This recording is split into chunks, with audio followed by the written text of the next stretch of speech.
Welcome back to the Force Feed. In today's gaming news, Blizzard is working on getting Warcraft and Warcraft 2 onto modern PCs, the Humble Store is now officially open, and the EverQuest Next Landmark Founders Pack lets you buy your way into the alpha.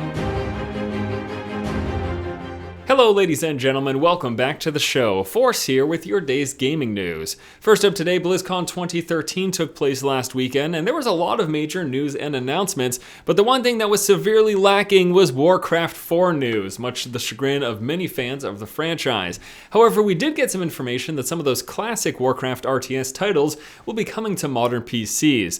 This was revealed during the BlizzCon 2013 World of Warcraft Q&A, in which it was asked if old Warcraft games will be made compatible with modern PCs. At which point the WoW production director J. Allen Brack responded, "We have several guys on our team who are actually working on a side project to do something like that in some form or fashion. We're fans of Warcraft 1, 2, and 3, and we'd love to replay those games for sure." So while it isn't exactly what Warcraft fans were hoping for in the announcement that they're working on Warcraft 4, it's some sort of a consolation prize, and I guess it's something to be excited about. You know, Warcraft 4 unfortunately feels like a title that's probably a good 5 to 7 years, 5 to 10 years away even. I mean, we're expecting, we'll get a reveal and then the game won't come out for another 1 to 2 years after the reveal, and we still don't even have word that they're even officially working on the game. At least I haven't heard anything in recent memory. Next up in news, if you've ever been a fan of some of the great deals over at the Humble Store, at the Humble website,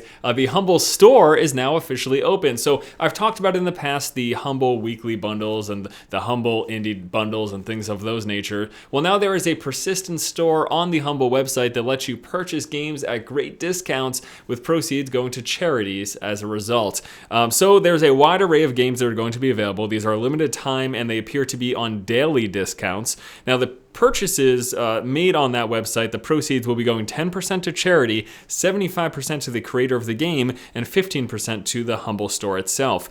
Today's daily deals include titles like Don't Starve, Prison Architect, Rogue Legacy, Natural Selection 2, Chivalry, and Orcs Must Die 2, just to name a few of the games that are currently available. Pretty much all of those titles that I listed, I would suggest, and the fact that they're on sale and proceeds are going to charity as well as the developer, that's a great thing, and it's just continuing the tradition of the Humble website and having this persistent store, I think will be great for them. I think a lot of people will really like these deals. Now, keep in mind that these deals are not nearly as significant as the Humble bundle deals, in which you can get, five to 7 games at usually around $5 price point, but still, besides that, having, if you're looking to donate to charity and then also get some great games at a pretty good discount, this is going to be another option for you besides many of the other sales for PC games that are available. And last up in news today, I am very much so looking forward to EverQuest Next and EverQuest Next Landmark, and we just got information about the Founders Pack that's going to let you buy your way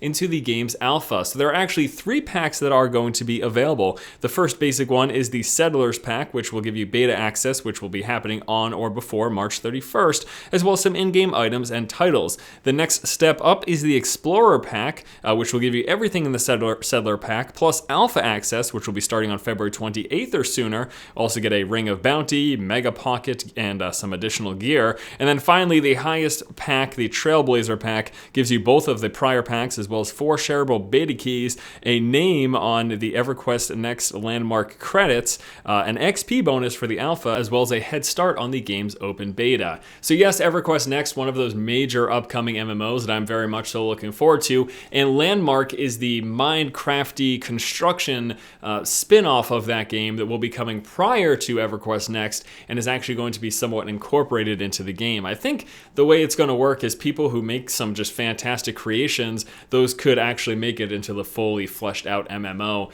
But Landmark looks like it's rather interesting. First of all, I love the graphical style of this game. I love the graphical fidelity, and I like some of the ideas that they've thrown out there. So I wanted to let you know about these packs if you're interested in buying your way into the alpha or beta. But as always, be aware, this has to be something that you're pretty sure that you're interested in if you're going to spend money on it, and just to get some alpha access, because it'll be buggy and, it could turn out to be garbage. I don't think it's going to, but it could. So just buyer beware before you purchase into anything like this. And that's going to do it for today's episode of the show. As always, thank you guys so much for watching. Once again, this has been Force, and you have just been force-fed. You know, this whole trend of purchasing your way into games alphas and betas, I find kind of interesting, simply because of the fact that in the past, it used to be the case that companies had to pay people to test their game, and now we're paying them to test their game. I guess we're just that desperate. I am. I'm desperate. Let me play the game. I'll give you my money. Just let me play the game.